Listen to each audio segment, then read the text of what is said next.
इतिश्री channel पर आपका स्वागत है। कार्तिक पूर्णिमा पूरे भारत में मनाया जाने वाला त्योहार है और इसे विभिन्न नामों से जाना जाता है, जैसे कार्तिक पूर्णिमा, त्रिपुरी पूर्णिमा और त्रिपुरारी पूर्णिमा। हिंदू धर्म के चंद्र कैलेंडर के अनुसार ये कार्तिक माह की पूर्णिमा के दिन मनाए जाने वाले महत्वपूर्ण त्योहारों में से एक है। ये शुभ दिन, जो अत्यधिक धार्मिक और सांस्कृतिक महत्व रखता है, भारत के विविध सांस्कृतिक परिदृश्य में बड़े उत्साह के साथ मनाया जाने वाला एक एकीकृत बल है। इस ब्लॉग में आप कार्तिक पूर्णिमा से जुड़े महत्व और विभिन्न परंपराओं के बारे में जानेंगे।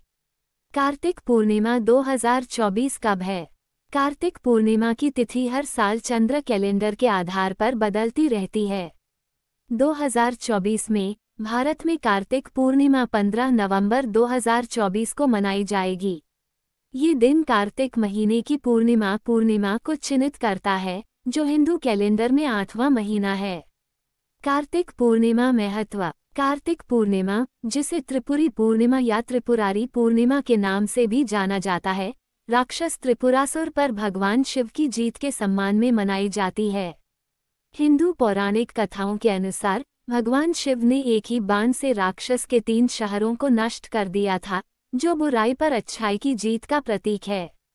भगवान शिव को श्रद्धांजलि देने और इन महत्वपूर्ण घटनाओं का जश्न मनाने के लिए भक्त विभिन्न अनुष्ठानों, प्रार्थनाओं और समारोहों में भाग लेते हैं। ये त्योहार भक्ति और श्रद्धा के कार्यों से चिन्हित है, जो इसके गहरे आध्यात्मिक महत्व को दर्शाता है। इसके अतिरिक्त कार्तिक पूर्णिमा कई अन्य कारणों से भी मनाई जाती है। मत्स्य अवतार का जन्म। ये दिन भगवान विष्णु के मत्स्य अवतार के प्रकट होने का भी स्मरण करता है। पौराणिक कथाओं के अनुसार भगवान विष्णु ने वेदों और ऋषि मनु को राक्षस से बचाने के लिए मत्स्य का रूप धारण किया था, जिससे पवित्र ज्ञान का संरक्षण सुनिश्चित हुआ। तुलसी विवाह। कार्तिक पूर्णिमा भगवान विष्णु के साथ पवित्र तुलसी का पौधा के विवाह से जुड़ी है। देवी वृंदा के अवतार के रूप में पूजी जाने वाली तुलसी को इस दिव्य मिलन का जश्न मनाने के लिए अनुष्ठानों और समारोहों के साथ सम्मानित किया जाता है। कार्तिक स्नान। कार्तिक पूर्णिमा से जुड़े सबसे महत्वपूर्ण अनुष्ठानों में से एक कार्तिक स्नान पवित्र स्नान है। भक्त गंगा, यमुना और गोदावरी जैसी पवित्र नदियों में डुबकी लगाते हैं। उनका मानना है कि इससे उन्हें अपने पापों को धोने और मोक्ष के करीब पहुंचने में मदद मिलेगी। पवित्र स्नान आमतौर पर ब्रह्म मुहूर्त के दौरान लिया जाता है, जिसे सबसे शुभ समय माना जाता है।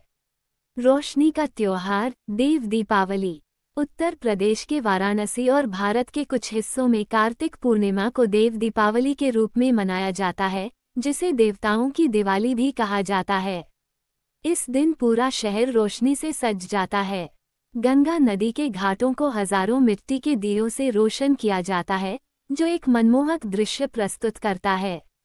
लोग भव्य गंगा आरती देखने के लिए इकट्ठा होते हैं, जिसमें नदी देवी से प्रार्थना की जाती है।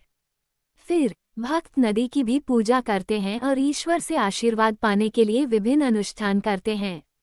परंपराएं और उत्सव। कार्तिक पूर्णिमा के अवसर पर भारत भर में विभिन्न पारंपरिक प्रथाएं और उत्सव मनाए जाते हैं।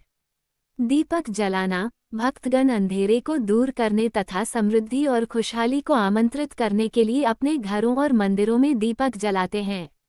मेले और त्योहार। कई क्षेत्रों में मेले और सांस्कृतिक कार्यक्रम आयोजित किए जाते हैं, जहां लोग संगीत, नृत्य और भोजन के साथ जश्न मनाने के लिए इकट्ठा होते हैं। राजस्थान में पुष्कर ऊंट मेला दुनिया के सबसे बड़े ऊंट मेलों में से एक है। ये कार्तिक महीने की शुरुआत से शुरू होता है और कार्तिक पूर्णिमा के दिन समाप्त होता है। Boat festival. भारत के कुछ हिस्सों में, खास तौर पर उड़ीसा में, बोट फेस्टिवल का आयोजन किया जाता है, जिसके दौरान नदियों और झीलों पर खूबसूरती से सजी हुई छोटी नावें तैराई जाती हैं। ये केले के छिलकों और कॉक से बनी होती हैं। इस त्योहार को बोइटा बंदना के नाम से जाना जाता है। तुलसी विवाह। भगवान विष्णु के साथ पवित्र तुलसी के पौधे का औपचारिक विवाह किया जाता है, जो मानसून के अंत और शादी के मौसम की शुरुआत का प्रतीक है। प्रकाश को गले लगाना। कार्तिक पूर्णिमा की शाश्वत परंपराएं। कार्तिक पूर्णिमा एक ऐसा त्योहार है जो भारत की समृद्ध सांस्कृतिक और धार्मिक विरासत का प्रतीक है। इस दिन से जुड़े अनुष्ठान और उत्सव उन गहरी मान्यताओं और परंपराओं को दर्शाते हैं जो पीढ़ियों से चली आ रही हैं। चाहे देव दीपावली के दौरान वाराणसी के जगमगाते घाट हो या तुलसी विवाह, कार्तिक पूर्णिमा आध्यात्मिक